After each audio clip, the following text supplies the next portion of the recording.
Bally strikes and spares. I believe that's what this game is. Yeah, strikes and spares. Chip, where my thumb is, we got corroded contacts.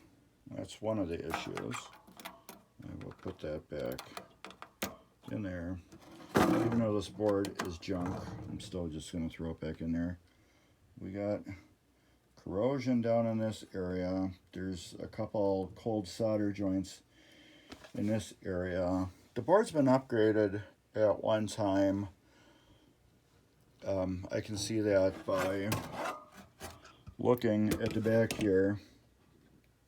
You can see the jumper was done and then point cut right there. That signifies upgraded board. I am not correct on all these terms, so this board has been upgraded and worked on in the past.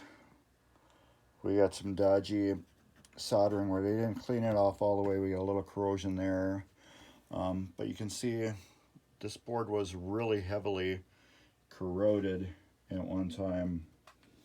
This kind of area, like right here, let's say this is what all this should look like. You got corrosion all down.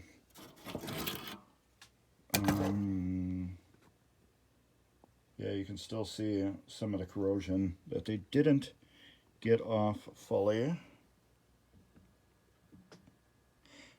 And yes, there was still cracked solder joints, boogering solder work.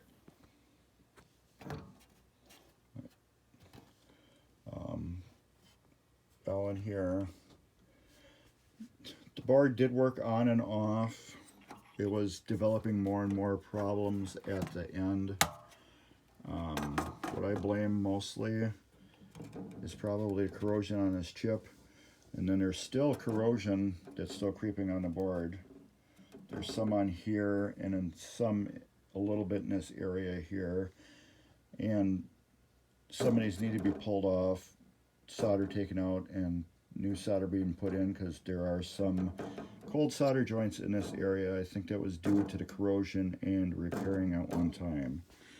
Needless to say, this MPU is done. It is garbage. These are just so cheap now to repair and replace. They're not worth it, people. I know some people still want to keep these original MPUs, but it's spend a little bit of money and buy a brand new one, fully upgraded, NVRAM built into it. Yeah, this is garbage. So yeah, I'm just going through this strikes and spares right now. I'm going through every single connector on this game because we did have issues with this, and I'm putting new boards in it, including the rectifier, which is garbage. It's the original one. I'm going through every single connector here, and yeah, so since I'm doing that, I am not messing with an original MPU anymore. I do got a new rectifier board that's going to go in. This board will be smoother. I gotta cut all these off, put new connectors in. I'll still reuse the same harness, and well, the same Molex. There's nothing wrong with it. It's got char on it, but when we replace those contacts, it doesn't matter what this looks like. We're just worried about the contacts, that contact, everything in there. And then, yeah, we'll go through all these contacts yet. They're tedious. You gotta pull every wire out, redo, go through everything. Anything that's bad's getting replaced. But yeah, it's a pain. So yeah, I just wanted to go through that board and why you just don't mess with these old MPUs on these Bally Stern games. Throw them out, put them in the garbage. Bye bye.